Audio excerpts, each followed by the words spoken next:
Yes, jeg har lovet min gode ven Nikolaj lige at vise, hvordan iPhone 7 ser ud.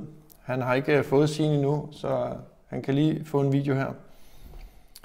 Jeg skal vise jer den nye iPhone 7. Den udkom her i fredags, og jeg har været så heldig at få min allerede i dag. Der har været rift om den, så det tager vist lidt tid at få nogen, hvis man bestiller nu. Det er en iPhone 7 i det, man kalder Jet Black, som er en sort med glans. Apple har valgt at udgive dem her i to sorte i den her omgang, i en mat og en glansfuld. Der ligger lidt manualers her til at starte med, hvor der blandt andet også er et lille tool til at tage SIM-kortet ud med, så det tager vi lige med. Og så kommer telefonen. Og så må vi se, om Apple har gjort deres arbejde. Jet Black, sort med glans, og det må man så godt nok sige, det er det også.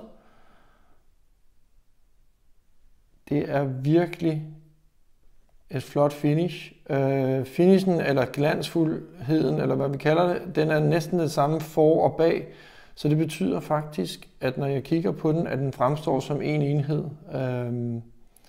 Det er svært for mig på den afstand, jeg sidder lige nu, at se forskellen mellem glas og aluminium, som bagsiden er lavet af. Det er virkelig gennemført arbejde. Jeg kan godt mærke det, jeg kan også godt se det, når jeg kommer tættere på, men det er virkelig flot lavet. Nyt kamera, 12 megapixel, stor åbning, så det betyder, at der kommer meget lys ind, der skulle kunne tage nogle fantastiske billeder. Det finder vi ud af. Og så er den vandtæt ned til 1 meter i en halv time. Det er det længste batteri, man overhovedet kunne finde på en iPhone nogensinde, så det bliver spændende lige at teste det. Og så har de fjernet headphone-jacken, eller mini-jacken hernede.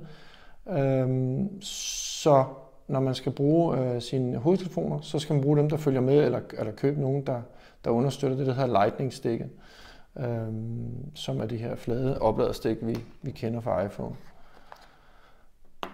Og der følger selvfølgelig på hovedtelefoner med det her lille Lightning-stik. Det skulle give noget bedre lyd. Det bliver jeg også lidt spændt på at se, om det er rigtigt. Og så er der en lille converter, så hvis man vil bruge sit gamle headset, så kan man det med den her mini-jack her. Og ellers en oplader og et kabel til at oplade med, fuldstændig som det plejer, hvis man tidligere har købt en iPhone. Men altså alt i alt, meget, meget flot finish, som virkelig fremstår flot. Så den vil jeg ud og prøve med det samme. Hej!